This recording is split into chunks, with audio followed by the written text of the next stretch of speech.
غزة المحاصرة التي تعاني من معدلات صادمة في الفقر والبطالة.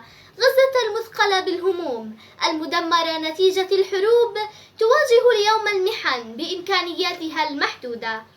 كورونا الوباء العالمي جاء غزة بعد أن دخل كل دول ومدن العالم، مما أعطانا ميزة التعلم من تجارب الآخرين.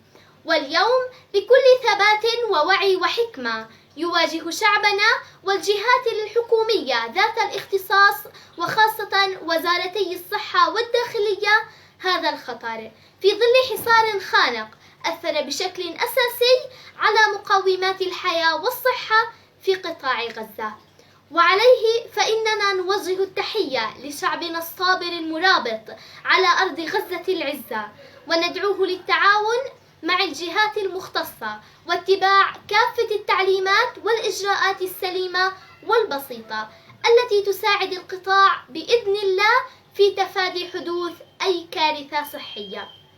التباعد الجسدي والنظافة الشخصية ولبس الكمامات وغسل الأيدي المتكرر والتزام البيوت يمنع أكثر من 90% من الإصابات، وتبقى عناية الله وحفظه فوق كل اعتبار. ندعو الله تعالى أن يحفظ غزة وشعبها من خطر الكورونا. جنان أبو يونس، محافظة رفح.